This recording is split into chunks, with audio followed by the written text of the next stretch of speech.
Antes, en nuestras calles, veíamos esto en lugar de esto en lugar de esto, o esto en vez de esto. No, en serio, ¿cuánto tiempo ha pasado desde la última vez que se cruzaron con un verdadero convertible? Los llamaban Roadster, Spider, Targa o convertible. Eran ligeros, bajos y elegantes. Autos especiales, diseñados como descapotables para disfrutar. Es verano, así que es buen momento para hablar de esto y entender por qué. En los últimos años han desaparecido. Desaparecieron de las concesionarias, de los catálogos, de los centros de pruebas, en fin, desaparecieron del mercado. Durante años, conducir descapotado era lo mejor. Sentir el aire, el sol en la nuca, un placer inútil pero esencial. Pero hoy en día, la gran mayoría de los fabricantes simplemente los han eliminado de su gama. En 2004, los convertibles eran más del 3% de las ventas de autos nuevos en Francia. Un auto de cada 30, y hoy en día es 0.2% un auto de cada 500. En ese tiempo, todas las marcas generalistas ofrecían un convertible. Renault, Peugeot, Ford, Opel y hasta Volkswagen con el EOS, descontinuado en 2015. Hoy en día ya no hay convertibles en Renault ni en Peugeot. Opel se rindió y Ford, aunque aún ofrece el Mustang descapotable, redujo mucho su oferta. En Europa, las ventas se derritieron como un cubo de hielo al sol. En 2007 se vendieron 320,000 convertibles, hoy solo 90,000 menos de una cuarta parte. En Estados Unidos ocurre lo mismo. 200,000 en 2006 y menos de 50,000 el año pasado. Claramente, esta silueta no solo está en declive, realmente se ha convertido en una especie en peligro de extinción. No importa si es un 306, un MX-5 o una Pagoda o un tipo E, el convertible siempre hace sonreír a los transeúntes, incluso detenido. Aunque hoy es sinónimo de placer al conducir, el auto es una SUV híbrida gris con sonido Bose, asiento masajeador y 100 kilómetros de autonomía eléctrica. ¿Cómo pasamos de la barqueta de pasión al crossover de depresión? En este video exploraremos la historia de los convertibles, su época dorada, belleza y por qué están desapareciendo. Esa especie magnífica, sensual, ligera e irresistible. Antes de ser una especie en peligro de extinción, el convertible simplemente era el automóvil. Los primeros autos eran carruajes motorizados, sin techo, puertas ni complejos. Con motores más potentes a fines del siglo XIX, surgieron techos plegables de tela o cuero en ciertos modelos, que llevan nombres un poco olvidados hoy en día. Por ejemplo, el Phaeton, 2 plazas con techo temporal. El Brougham o coupé de ciudad tenía compartimiento cerrado atrás para pasajeros y el conductor iba al aire libre adelante. Tener un techo era un marcador social. Los ricos estaban protegidos y los demás expuestos.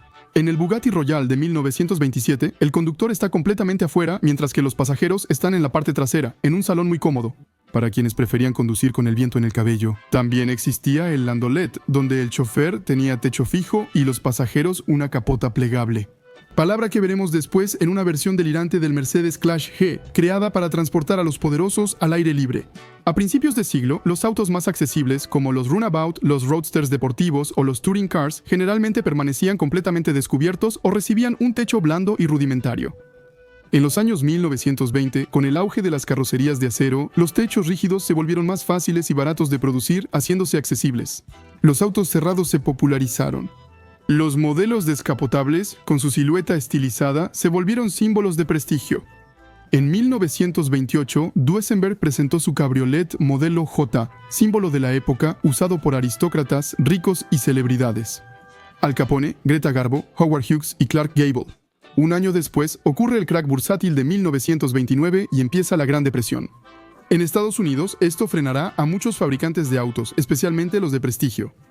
Duesenberg sobrevivió solo por Hollywood. En los años 30, el modelo J era tan prestigioso que estrellas de Hollywood, como James Cagney, posaban con él para impulsar su carrera. En ese tiempo, los convertibles eran lujosos, muy caros y exclusivos para una élite. Es la época de los Delahaye 135, los Bugatti tipo 57 Atalante, los Mercedes 540 Special Roadster. En 1939, Plymouth presenta el primer techo descapotable asistido mecánicamente. La demanda de convertibles aumenta tras la Segunda Guerra Mundial.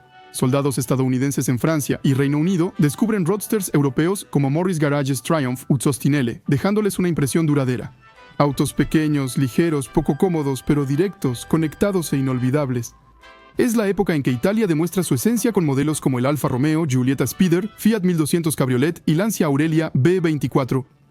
Tras la Gran Depresión y la guerra, todos sufren. Surge un viento de libertad que va con la idea del convertible.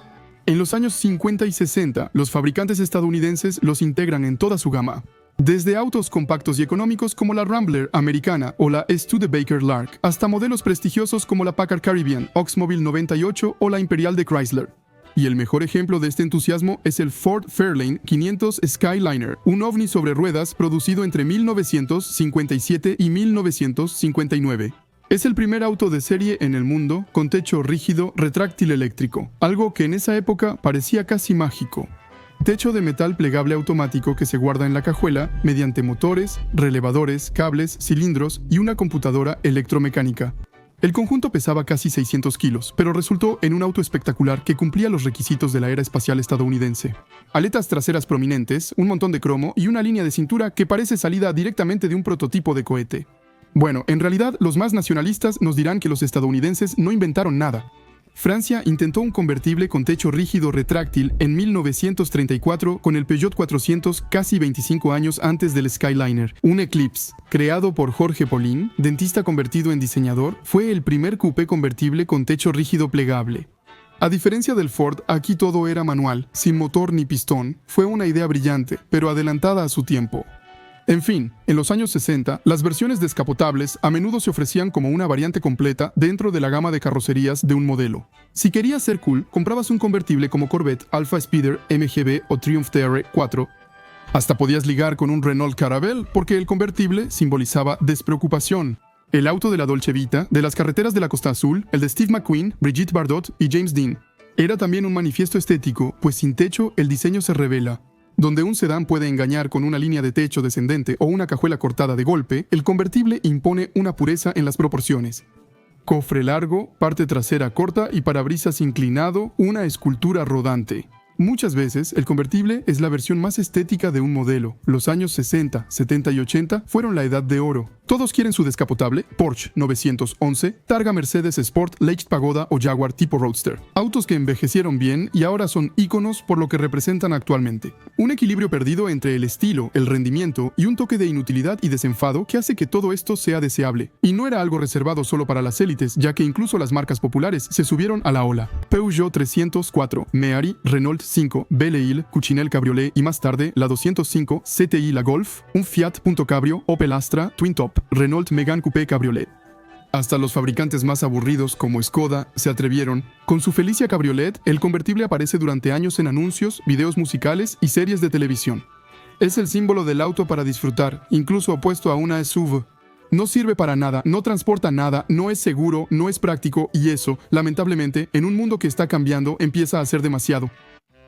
Estamos en el punto donde el convertible comienza a desaparecer. A inicios de los 2000, los fabricantes quieren hacer todo a la vez. Comienza la famosa era de los coupés convertibles, autos con techo rígido retráctil en vez de la tradicional capota de lona. En nombre de la comodidad, la insonorización y la obsesión por el compromiso. Sin embargo, en teoría, era una buena idea. Pero en la práctica, a menudo eran sistemas caprichosos que se descomponían, maleteros reducidos a la mitad y sobre todo, proporciones totalmente arruinadas. El mejor ejemplo de este problema es el Peugeot 307 Coupé Cabriolet, un auto común al que Peugeot intentó darle atractivo, para lucirse los domingos en la costa, pero ahí está el problema. Para meter un techo rígido completo en la cajuela, tuvieron que sacrificar toda forma de gracia en un auto que ya de por sí no tenía nada de excepcional.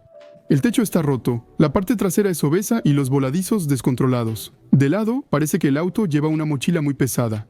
Y lo peor es que todo eso debía ser sexy. El 307 Coupé Cabriolet prometía un convertible accesible, moderno y práctico. En vez de ligereza y elegancia, hubo pesadez. Aunque es un caso típico, no fue el único. En esa época muchos convertibles eran menos atractivos que los sedanes base. Ya no se consideraban objetos de placer, sino productos para cubrir un segmento de marketing. Es el inicio de una caída al infierno que sigue hasta hoy. El convertible no murió de un infarto, sino por varias razones.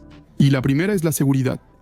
Un convertible es frágil, carece de techo, refuerzos laterales y estructura rígida, por lo que sus pruebas de choque son malas.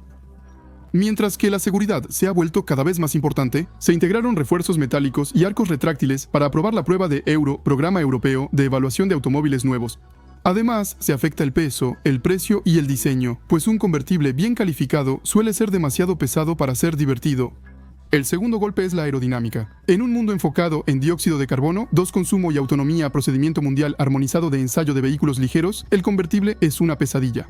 Manejar descapotado genera un hueco en el aire y un remolino constante que aumenta consumo y ruido.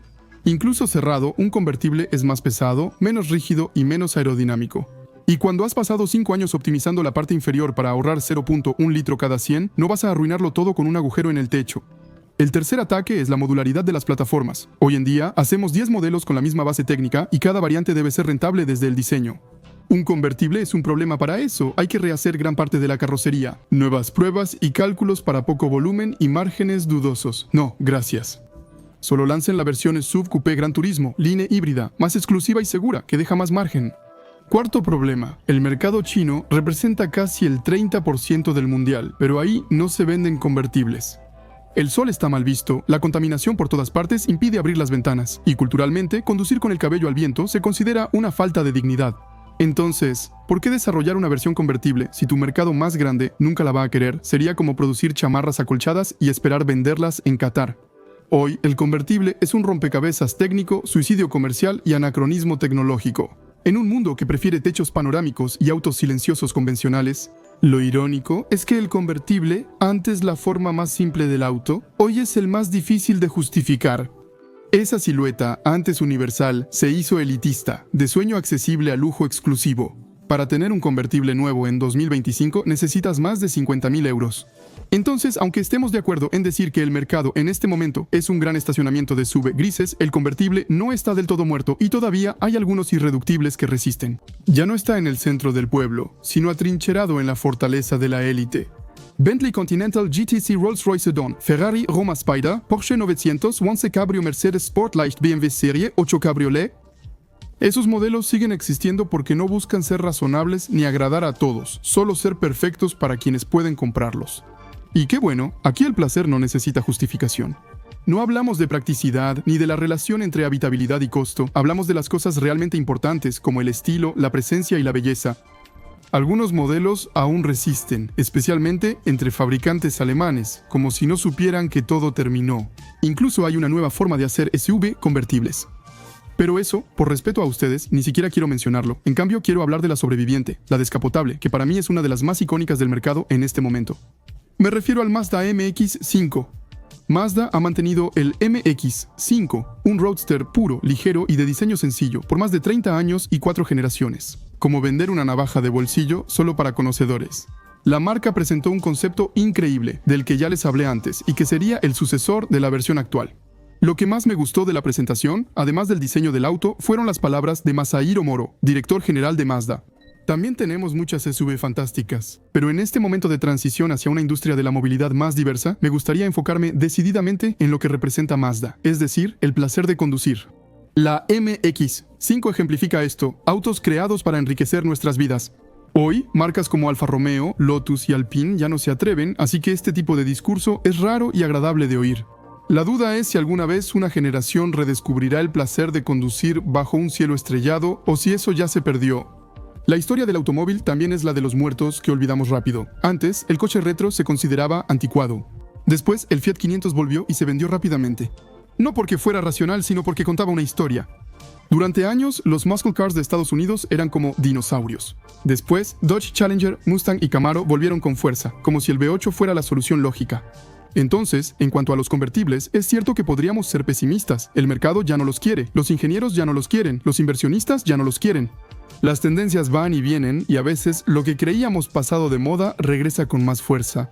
En un mundo lleno de tecnología y lógica, siempre necesitaremos algo inútil, que provoca una pequeña sonrisa cuando lo enciendes y que te da escalofríos. Mi opinión muy personal sobre el tema es que conducir no siempre es ir del punto A al punto B. A veces es solo la oportunidad de relajarte o disfrutar el trayecto. Y en ese aspecto no hay nada más puro que un convertible.